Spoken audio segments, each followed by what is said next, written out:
Jihad Turk, Imam Jihad Turk, is a very good man. He is a man that I've had dealings with in a number of connections in connection with peacemaking work here in Southern California. He is director of the religious affairs at the Islamic Center of Southern California, LA's oldest and largest mosque. And he's the founder and interim dean of Bayan and Islamic Graduate School, focused on the education of American Muslim imams and scholars. Jihad's background is also interesting, as is his name, and I welcome him to elaborate for you what jihad means in the Muslim tradition. He was born of a Muslim Palestinian father and a Christian American mother in Phoenix, Arizona. He spent his college years on like a roots sort of experience, is my take on it, traveling the Muslim world, exploring his roots in the Islamic tradition. He spent time at both the Islamic University of Medina, where he studied Arabic and Islamic studies, and Iran, where he studied Farsi. And I even heard him speaking Farsi with Fareed, who said, "Your Farsi's pretty darn good," so that's good. He completed his undergraduate degree at the University of California at Berkeley, go Bears, not that I'm prejudiced, and where he received his BA degree in history and Arabic, and then he went on to complete his master's degree at the University of Texas, Austin, in Arabic and Islamic law, and has been pursuing his doctorate in Islamic studies at UCLA. Jihad, as I said, is actively engaged in peacemaking efforts and bridge-building efforts among the various faith communities. He has been a designated State Department representative traveling to Muslim communities around the world in an effort to counter radicalism and violent extremism. Most recently, he's done that in Morocco.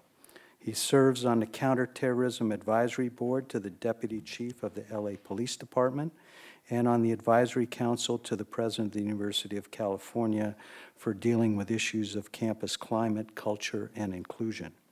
He's also actively involved in building bridges to members of other faith communities here in Southern California. He is the recipient of a number of awards of religious leadership by Congresswoman Jane Harman, other city officials, and a number of interfaith councils. It is a pleasure to introduce my friend Imam Jihad Turk, please.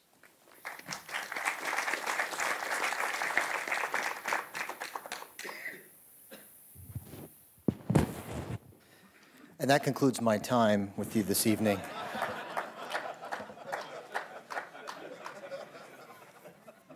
I gave him the whole bio. I was expecting him to edit it down a little bit, but thank you for that comprehensive and generous introduction.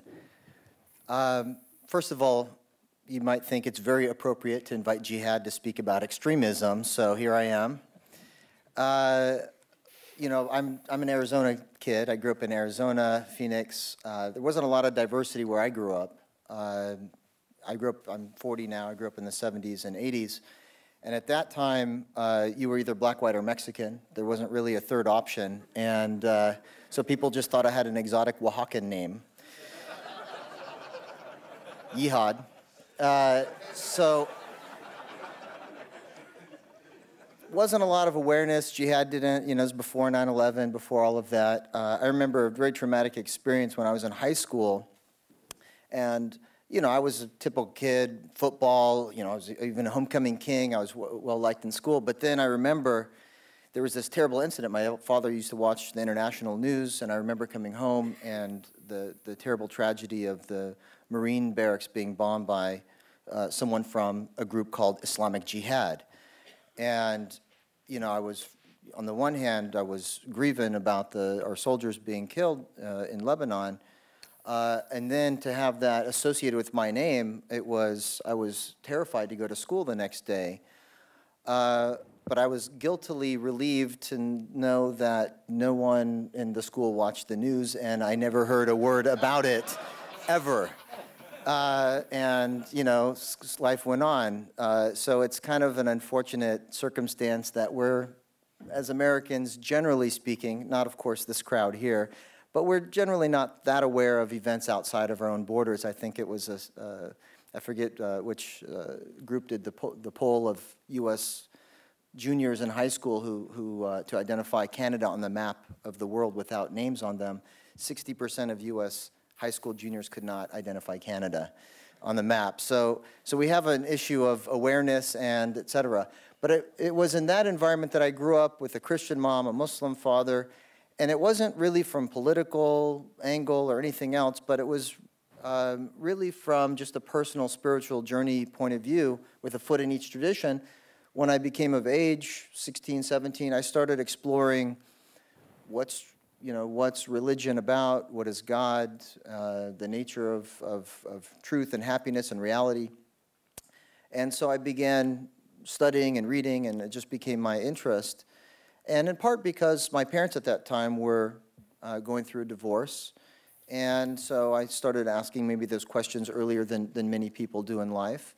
And then, so I found myself learning and reading and trying to understand Islam, but there wasn't a lot of information available to me as a young Muslim who identified as a Muslim, or at least I was told I was a Muslim growing up, but we didn't really have a religious household, not from the Christian side, not from the Muslim side, but believing in God.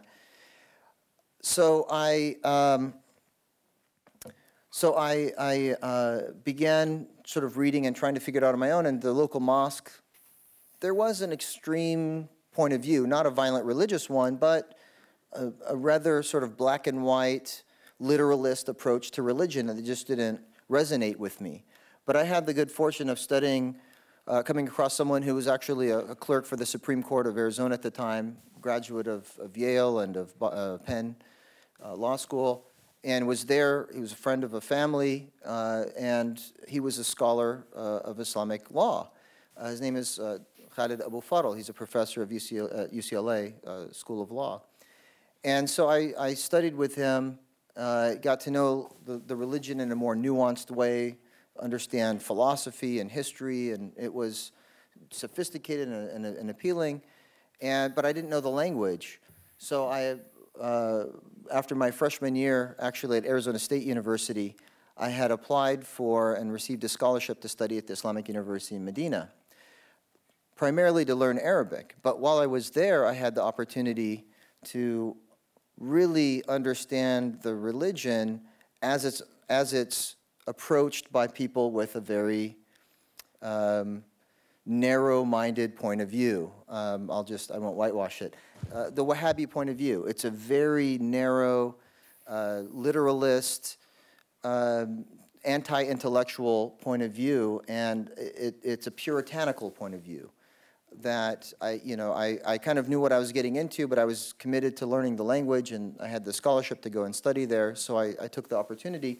But I got a peek behind the curtain, and I can't say that I was ever an extremist or I was ever, I don't have the same, history and background, but at least I got a peek behind the curtain about those who, and I had classmates, this is right, I got accepted 2 weeks after Saddam Hussein invaded Kuwait in the lead up to the first Gulf War. So I had classmates, one of my teachers there was giving out tickets to send people to go train in Afghanistan, and many of the classmates trained in Afghanistan and became part of Al-Qaeda. I had other classmates that went and fought in Bosnia during the Serbian war there, the Bosnian War. And, they joined part of these groups and et cetera, et cetera. So it was kind of an environment of extremism that led to, or literalism, puritanicalism that led to, in some cases, violent extremism and terrorism. But I was there learning the language. I kept my distance. I never grew my beard. And so I was, kind of because it's a very sort of superficial understanding of the religion. You have to conform and fit in.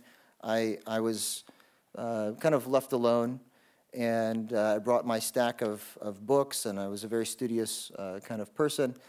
And I had my spiritual walk-around when I was there, walkabout, in that I decided, you know, in the lead up to the war, there was all of this negativity and propaganda against Islam and Muslims in the West in general, and a misunderstanding. And even I saw that in the microcosm of my own home. As my father got older, he got more cultural, more, you know, traditional, and there was a cultural split.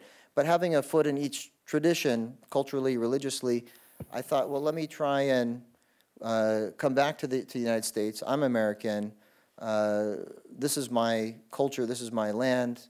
These are my people. Let me try and bridge the gap of understanding between these two cultures. I wanted to go into academia to do that and to provide an opportunity for others growing up in the faith to learn about the potential beauty that exists within religion. Because religion, as any other idea or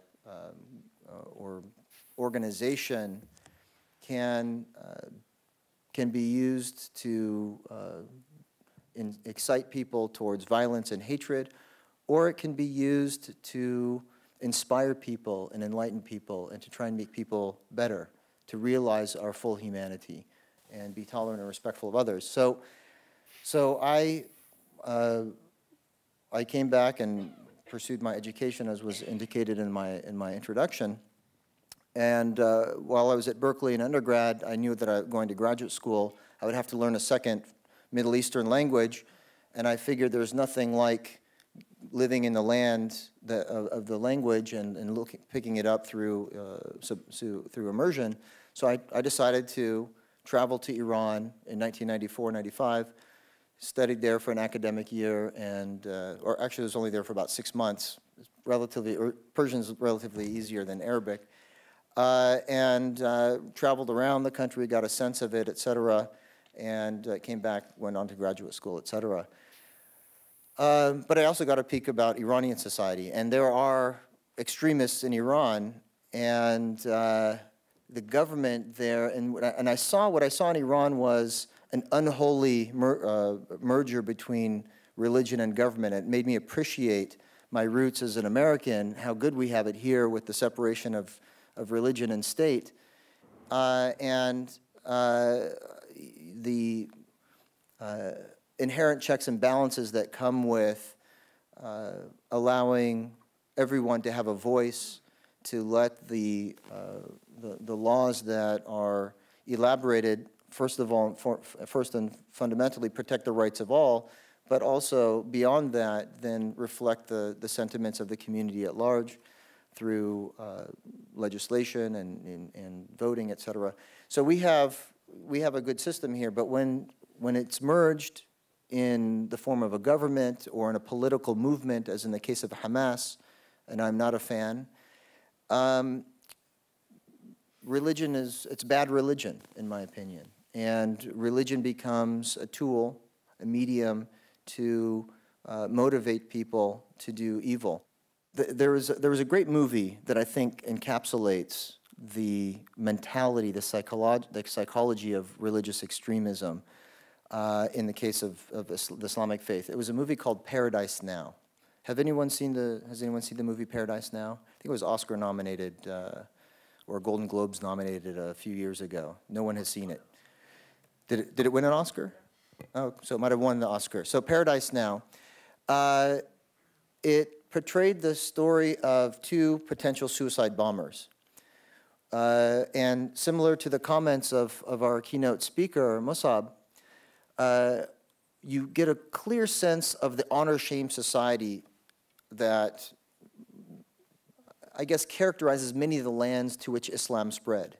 And by the way, they spread to primarily tribal societies around the world. Afghanistan was tribal before Islam got there. Pakistan was tribal before Islam got there. North Africa was tribal. So in tribal societies, generally, they tend to be honor-shame.